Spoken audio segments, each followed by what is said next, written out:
Olá a todos, eu sou Arthur Otto e eu e meu grupo iremos apresentar sobre termoelétricas a vapor. Inicialmente, eu e meu parceiro de grupo, Pedro Lucas, iremos apresentar mais especificamente sobre termoelétricas a vapor simples.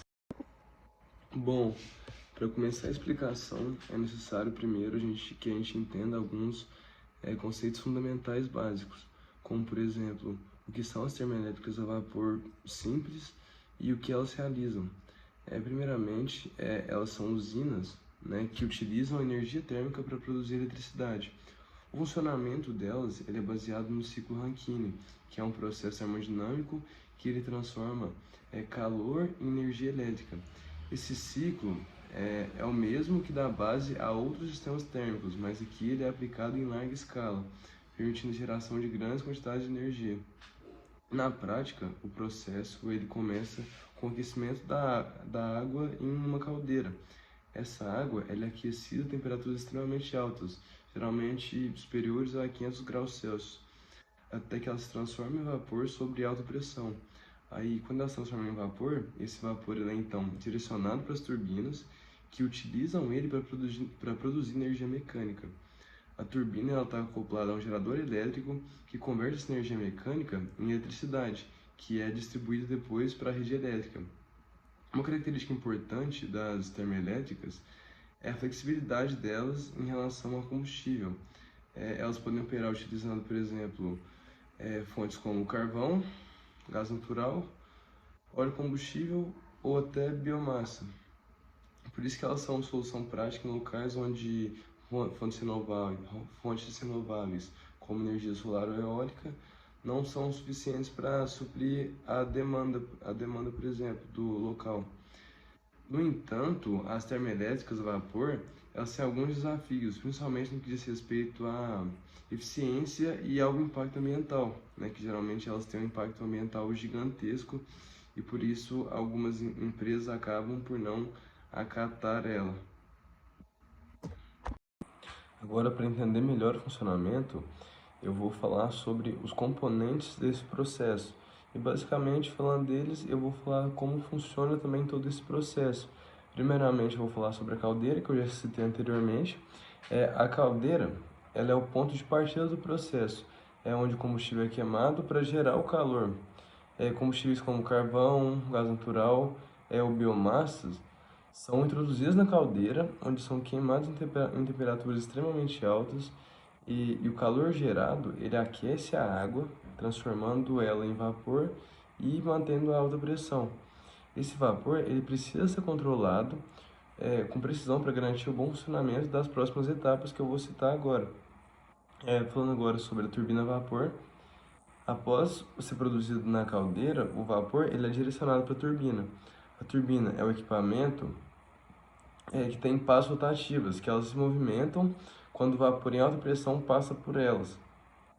É nesse momento que a energia térmica é convertida em energia mecânica, com o movimento dessas pás rotativas. Essa energia, ela é essencial, né? Porque é essa energia, sim, que é transferida ao gerador, inclusive que eu vou citar ele agora. O gerador é onde acontece a conversão final dessa energia. Ele está conectado à turbina e transforma o movimento rotacional dela em energia elétrica, que no caso é energia mecânica. Esse processo ele ocorre graças aos princípios eletromagnéticos.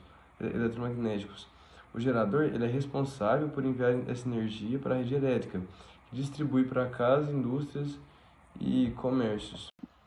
Falando agora sobre o condensador, depois de passar pela turbina, o vapor ele ainda contém uma energia residual, porém que já perdeu a maior parte da sua utilidade. Então, ele entra no condensador, onde ele é resfriado, aí a troca de calor que ocorre aqui, ou seja, no condensador, transforma o vapor novamente em água líquida, né? Volta ao estado líquido. Aí, esse resfriamento ele é essencial para manter o ciclo contínuo, para realmente fazer com que se torne um ciclo, que vá se repetindo, porque essa água, né, que o vapor que volta a ser água no estado líquido, vai ser novamente transformado em vapor e assim sucessivamente. E por último, a bomba de alimentação. Temos a bomba de alimentação, né, que ela pressuriza essa água que eu falei anteriormente, nessa água resfriada no condensador e envia de volta para a caldeira, né? Isso fecha o ciclo e permite que o processo ele continue, né? Permite que o processo continue de forma repetitiva. Todo esse processo ele mostra para a gente como cada componente é indispensável para o funcionamento da termoelétrica, né? Para o funcionamento eficiente. Porque se qualquer uma dessas partes falhar, todo o processo pode ser comprometido, porque todas as etapas dependem uma da outra. E com isso, caso uma dessas partes falhe, pode resultar em interrupções, né, na geração de energia. Agora, vamos detalhar as 4 etapas principais do ciclo Rankine, que define o funcionamento de uma termoelétrica a vapor simples. Aquecimento. Tudo começa na caldeira. O combustível é queimado, gerando uma grande quantidade de calor. Esse calor é transferido para a água, que é transformada em vapor sob alta pressão e temperatura. Expansão. Esse vapor segue para a turbina. Quando o vapor em alta pressão entra na turbina, ele se expande, perdendo energia térmica, mas transferindo essa energia para as pás da turbina, que começam a girar. Esse movimento é o que gera energia mecânica. Condensação. Após passar pela turbina, o vapor ainda tem energia térmica restante, mas não é mais útil para o processo. Por isso, ele entra no condensador, onde é resfriado.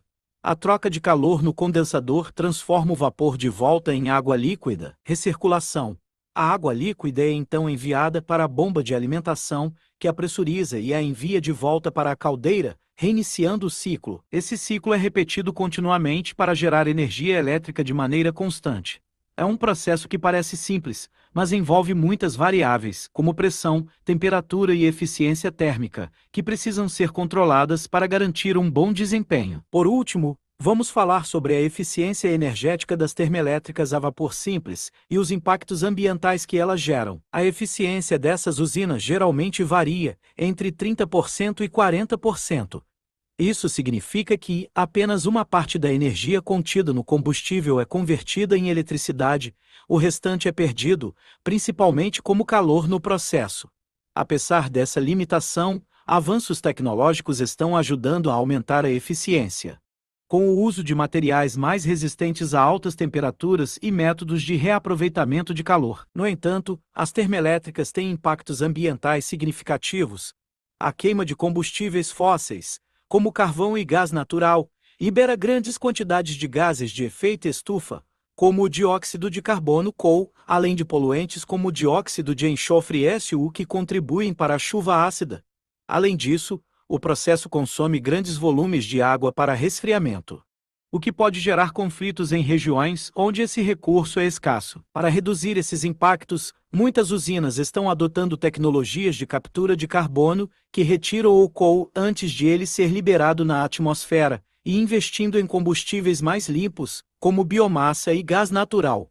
Outra solução é combinar termoelétricas com outras fontes de energia, como solar ou eólica, para reduzir a dependência de combustíveis fósseis. Portanto, enquanto as termoelétricas a vapor são fundamentais para a geração de energia, é importante buscar formas de torná-las mais eficientes e menos prejudiciais ao meio ambiente.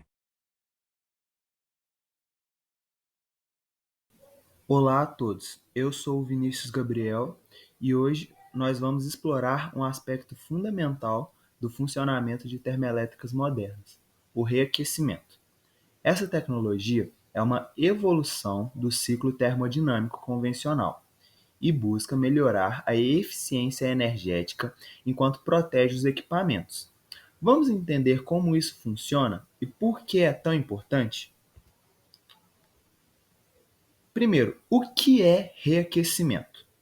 O reaquecimento é um processo utilizado em termoelétricas para aumentar o aproveitamento energético do vapor. Após passar pela primeira etapa da turbina, onde já realiza parte do trabalho mecânico, o vapor ainda possui energia suficiente para ser reaproveitado. Ele é então enviado para o reaquecedor, onde sua temperatura é elevada novamente, antes de retornar à turbina para uma segunda etapa de expansão. Isso garante maior eficiência e evita problemas, como a condensação precoce dentro da turbina, que pode causar danos estruturais.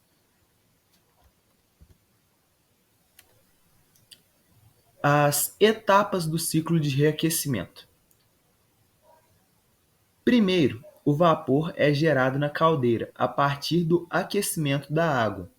Esse vapor segue para a turbina de alta pressão, onde realiza trabalho mecânico, girando as pás e gerando energia.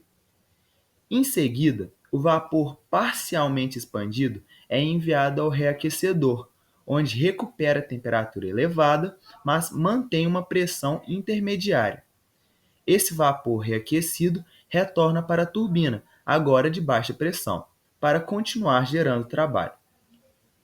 Por fim, o vapor é resfriado no condensador, transformando-se novamente em água, que será bombeada de volta para a caldeira, fechando assim o ciclo. Agora, por que o reaquecimento é tão importante? Ele traz vários benefícios. Primeiro, ele aumenta a eficiência energética da termoelétrica. Com o reaquecimento, é possível extrair mais trabalho do vapor, reduzindo o consumo de combustível. Segundo, protege as turbinas contra o desgaste causado pela condensação do vapor, prolongando a vida útil do equipamento e diminuindo custos de manutenção. Além disso, com um ciclo mais eficiente, as emissões de gases poluentes por unidades de energia gerada também são menores, contribuindo para a sustentabilidade ambiental.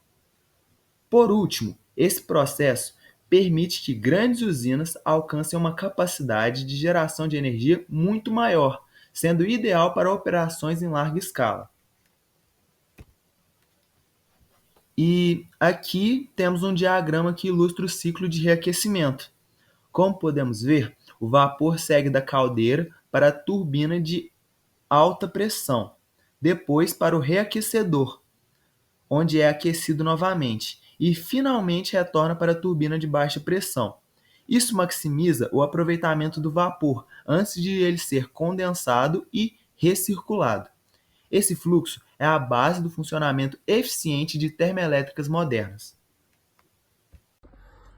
Oi, meu nome é Cauã Mello e estarei resolvendo um exercício sobre termoelétricas. Para fazermos a parte da resolução do exercício, resolvemos optar por não pegar um simples exercício em livro didático. Criamos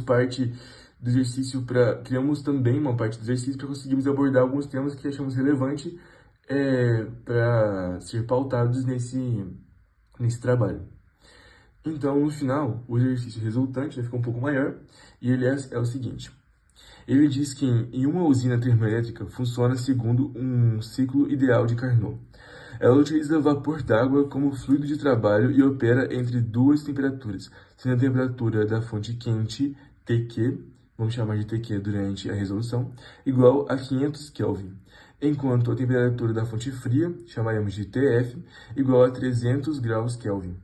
A usina consome uma potência térmica de QQ igual a 1,5 vezes 10 elevado a 6 joules por segundo da fonte quente. Esses são os dados que o enunciado nos deu no início.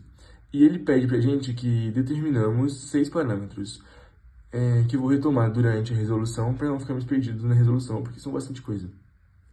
O primeiro é a eficiência da usina. O segundo, a potência gerada pela usina, ou seja, o trabalho mecânico por segundo, né, que está sendo realizado. 3. A quantidade de calor rejeitado pela fonte fria por segundo. 4. Porque não é possível atingir a eficiência de 100% em máquinas térmicas. 5. Se a temperatura da fonte fria for aumentada para 600 Kelvin, mantendo a fonte fria a 300 Kelvin, ou seja, constante do que tínhamos originalmente, qual será a nova eficiência térmica da usina? Qual é a relação entre o aumento da eficiência e a diferença da temperatura entre ambas as fontes? E serão esses 6 parâmetros que tentaremos resolver durante essa resolução. Tá bom. Começando, a gente tem primeiro a questão número 1, né? A nossa primeira pedida, que diz sobre a eficiência térmica da usina. A eficiência térmica pode ser calculada sendo a eficiência, né, chamada por N, igual a 1 menos a temperatura da fonte fria dividido pela temperatura da fonte quente. Por essa razão, a gente sobretrai 1 e achamos o nosso rendimento, a nossa eficiência. Os valores que foram dados para a gente da temperatura da fonte fria foi 300 e da fonte quente foi 500. Aplicando ela na fórmula, temos que o rendimento, a eficiência, vai ser 1 menos 0,6 igual a 0,4, também sendo igual a 40% de rendimento, 40% da eficiência dessa nossa termoelétrica hipotética. Agora partimos para o parâmetro 2, que diz que a potência útil gerada pela usina, que pergunta, no caso, a potência útil gerada pela usina, que seria justamente, né, o trabalho mecânico por segundo. A gente sabe que a potência útil gerada pela usina é correspondente ao trabalho realizado por segundo, que é dado pela relação trabalho igual ao nosso rendimento, a nossa eficiência que acabamos de calcular, vezes a QQ. O trabalho é igual a 0,4 vezes 1,5 vezes 10 elevado a 6. Isso já substituindo os nossos valores. 0,4, lembrando, a gente acabou de encontrar, sabendo que é a eficiência térmica, né, relativa a esse N. E 1,5 vezes a sexta é o que o próprio enunciado nos deu, né, falando que é a potência térmica da usina, a potência térmica utilizada na usina. Substituindo os valores para N aqui, a gente tem o resultado de 0,6 vezes 10 elevado a sexta, ou 6 vezes 10 elevado a quinta, podendo ser chamado também de 600 kW. Agora temos também a questão de número 3. Nela, no enunciado, pergunta a quantidade de calor rejeitado para a fonte fria por segundo. Resolvendo, a gente sabe que a quantidade de calor rejeitado por segundo por uma fonte para a fonte fria é obtida pela conservação de energia do ciclo. O que a gente a potência térmica, que a gente sabe que é 1,5 vezes 10 elevado a 6, menos o trabalho, né, nos dará essa quantidade de calor que vai ser rejeitada para a fonte fria, né? A gente reorganizando a fórmula original, né, que é a quantidade de calor da fonte quente igual ao trabalho mais a quantidade de calor da fonte fria, a gente temos essa que eu acabei de falar. Então, resolvendo, a gente tem que QF, né, a quantidade de calor rejeitada para a fonte fria, que é justamente o que a gente quer descobrir nesse exercício, é igual a 1,5 vezes 10 elevado a sexta, o valor que a gente tem denunciado, menos 6,0 vezes 10 elevado a quinta watts, que é o valor que a gente conseguiu descobrir nossa potência útil durante o exercício na questão 2, na questão anterior. A gente acaba achando com isso que essa potência rejeitada, essa quantidade de calor rejeitada, vai ser igual a 9,0 vezes 10 elevado a 5 joules por segundo, que é justamente o que foi perguntado, que também pode ser igual a 900 kW, sendo exatamente a mesma coisa. Agora partimos para a 4. A 4 diz: por que não é possível atingir eficiência de 100% em máquinas térmicas? Essa é uma pergunta teórica que distou um pouco das outras, mas achamos importante enfatizar isso também na nossa resolução. Na resolução, poderemos os seguintes pontos para responder essa pergunta. Não é possível, pois, de acordo com a segunda lei da termodinâmica, nenhuma máquina térmica é capaz de operar com 100% de eficiência, já que é necessário rejeitar parte do calor absorvido para a fonte fria. Isso ocorre, pois o processo de transferência de calor entre as fontes depende da diferença de temperatura, que, claro, além disso, o ciclo de Carnot é um modelo teórico. Perdas reais como atrito, dissipação térmica e irreversibilidade dos componentes tornam a eficiência ainda menor no mundo real. Essa foi a pergunta para a gente. No mundo real. Por ser impossível a gente ter essa nossa máquina de calor, nossa máquina térmica, no ciclo de Carnot, né, tendo essa eficiência 100%, realmente tendo esse 100%. Porque, primeiro, ele é realmente, como a gente falou, algo suposto, né, algo comprovado experimentalmente, é completamente teórico. E por vários outros motivos, como as perdas que a gente teria, isso é completamente inviável. Ao menos com a tecnologia que temos hoje. A questão de número 5 dizia pra gente o seguinte: propunha uma situação hipotética, dizendo que se a temperatura da fonte quente for aumentada para 600 Kelvin, que originalmente a gente sabe que era 500 Kelvin, mantendo a fonte fria a 300 Kelvin, ou seja, constante do valor que era originalmente, qual será a eficiência térmica da usina? Essa é a nova pergunta que nos é feita. E também a gente, fazendo um trabalho completo, né, vamos saber, né, tipo, qual que será realmente mais eficiente e por quê. A gente já fez anteriormente, né, na própria questão 1, a de inauguração, sabendo que a nossa eficiência vai ser igual a 1 menos a temperatura da fonte fria dividido pela temperatura da fonte quente, né? Agora a gente sabe que o nosso rendimento agora vai ser 300 por 600 e não mais o valor antigo, que é 300 por 500. A gente acha que o rendimento é igual a 1 menos 0,5, totalizando um rendimento de 0,5, que é igual a 50%, que é superior aos 40% que tínhamos originalmente, lá na questão de número 1, onde a temperatura da fonte quente era igual a 500 graus em Kelvin, né? Isso nos dá 10% a mais de eficiência, que em um cenário, né, industrial é bastante coisa. 10% a mais de aproveitamento na eficiência, ao aumentar a temperatura da fonte quente e manter a temperatura da fonte fria. E para terminarmos, a gente tem a questão de número 6, que é um complemento bem bacana, principalmente para a questão número 5, né? Que na questão de número 6, temos a seguinte pergunta, a seguinte indagação. Qual a relação entre o aumento da eficiência e a diferença da temperatura entre ambas as fontes? Então, é o seguinte, a eficiência de Carnot aumenta quando a diferença de temperatura, ou seja, o nosso ΔT, que seria justamente a diferença da nossa fonte maior, né, seria a fonte quente menos a fonte fria, né, o TF. Então, ΔT igual ΔQ menos ΔT igual TQ menos TF. Isso. Quando a diferença de temperatura entre a fonte quente e a fonte fria aumenta. A fração de calor rejeitado, ou seja, o QF, para a fonte fria, diminui à medida que o TQ, ou seja, a temperatura da fonte quente, né, cresce. E isso é provado completamente na questão de número 5, que acabamos de fazer. Quando a gente tinha aqueles padrões que recebemos justamente do enunciado, onde era 300 Kelvin, a temperatura da fonte fria, não necessariamente é fria, mas tem menos temperatura, tem menos quantidade de calor sendo trocado do que a fonte quente, né? 300 Kelvin para a fonte fria e para a fonte quente é apenas 500 Kelvin, tínhamos um rendimento de apenas 40% também. Quando elevamos essa temperatura da fonte quente, aumentamos consideravelmente o valor do nosso rendimento, o valor da nossa eficiência térmica. Passando a ser, quando a gente passa de 500 para 600 Kelvin, aumentando em 10% o nosso aprimoramento. É justamente o que falamos aqui, onde a gente fala como o primeiro parâmetro.